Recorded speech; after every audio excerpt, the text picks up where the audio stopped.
India Pakistan സംഘർഷം നടക്കുമ്പോൾ ചാനലുകൾ തമ്മിലുള്ള ഒരു യുദ്ധവും മുറുകുകയാണ്. ഏറ്റവും പുതിയ വാർത്തകൾ ആദ്യം ആര് കൊടുക്കും എന്ന വൃത്തികെട്ട കിടമത്സരമാണ് ഈ ദൃശ്യമാധ്യമങ്ങൾ ഈ സമയത്ത് പോലും നടത്തുന്നത്. അപ്പോൾ ആവേശം കയറുമ്പോൾ കൊടുക്കുന്ന വാർത്തകൾ, പറയുന്ന കാര്യങ്ങൾ സത്യമാണോ എന്ന് രണ്ടുവട്ടം ചിന്തിക്കാനുള്ള സമയം പോലും അവർക്ക് കിട്ടാറില്ല. എന്തെങ്കിലും കേട്ടാൽ ഉടനെ അത് ബിഗ് ബ്രേക്കിംഗ് ആയി വരും. നമ്മുടെ INS വിക്രാന്ത് പാകിസ്ഥാനിലെ കറാച്ചിയെ ചാരമാക്കി എന്നൊക്കെയുള്ള വാർത്തകൾ വന്നപ്പോൾ ശരിക്കും ഞെട്ടിപ്പോയിരുന്നു. ഇന്ത്യ അങ്ങനെയൊരു എടുത്തുചാട്ടത്തിന് മുതിരുമോ എന്ന് പലർക്കും സംശയവും തോന്നിയിരുന്നു. പാകിസ്ഥാന്റെ പ്രധാനപ്പെട്ട തുറമുഖമാണ് ഈ പറയുന്ന കറാച്ചി എന്ന്. അവരുടെ എണ്ണയെല്ലാം ഇറക്കുമതി നടക്കുന്നത് കറാച്ചി പോർട്ട് വഴിയാണ്. ആ കാരണം കൊണ്ട് തന്നെ കറാച്ചി തുറമുഖത്ത് എല്ലായ്പ്പോഴും സൗദി അടക്കമുള്ള ഗൾഫ് രാജ്യങ്ങളുടെയും കപ്പലുകൾ ഉണ്ടാകും. അതിലൊക്കെ ഒരുപാട് എഞ്ചിനീയർമാരും മറ്റു ജീവനക്കാരും ഒക്കെ ഉണ്ടാകും. പോർട്ടിന്റെ കരയിൽ വലിയ എണ്ണ സംഭരണികളുണ്ട്. അവിടെയും ധാരാളം വിദേശികളുണ്ട്. അങ്ങനെയുള്ള ഒരു സ്ഥലത്ത് വിക്രാന്ത് എന്ന വിമാനവാഹിനി കപ്പലെത്തി ഒരു ആക്രമണം നടത്തിയാൽ അവിടെയുള്ള വിദേശ കപ്പലുകളടക്കം സകലതും നശിച്ചു പോകും. ഓയിൽ ടാങ്കുകൾക്ക് തീപിടിച്ചാൽ ഒരുപാട് ആളുകൾ കൊല്ലപ്പെടും. ഇന്ത്യ ഇപ്പോൾ ഭീകരന്മാരെ തെരഞ്ഞു പിടിച്ചാണ് ആക്രമിക്കുന്നത്. അതുകൊണ്ട് തന്നെ ലോകരാജ്യങ്ങൾക്ക് ഒന്നും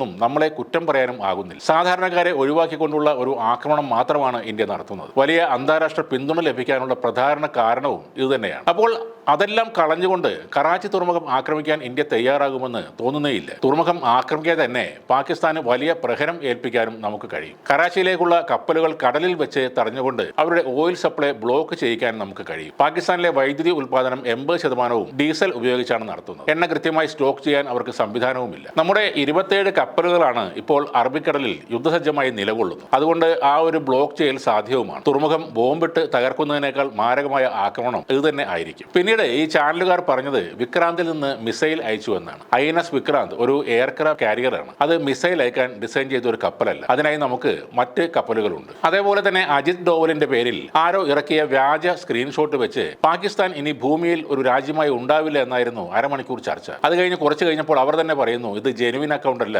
ഇതുപോലെയുള്ള പല വ്യാജ ചിത്രങ്ങളും വരും, ജനങ്ങൾ അതൊന്നും വിശ്വസിക്കരുതെന്നാണ്. യുദ്ധസമയത്ത് ശരിക്കും കഷ്ടപ്പെട്ട് ശ്വാസം മുട്ടി പണിയെടുക്കുന്നത് യുദ്ധഭൂമിയിൽ ഉള്ളവർ അല്ലെന്നാകും പറയേണ്ടത്. 2-3 ചാനലിൽ രാപ്പകലില്ലാതെ യുദ്ധം ചെയ്ത് തളർന്നു വീഴുന്ന എഡിറ്റർമാരും റിപ്പോർട്ടർമാരുമുണ്ട്. അവരാണ് രണഭൂമിയിൽ ഉള്ളവരെക്കാൾ കൂടുതൽ ബുദ്ധിമുട്ടി പണിയെടുക്കുന്നത്.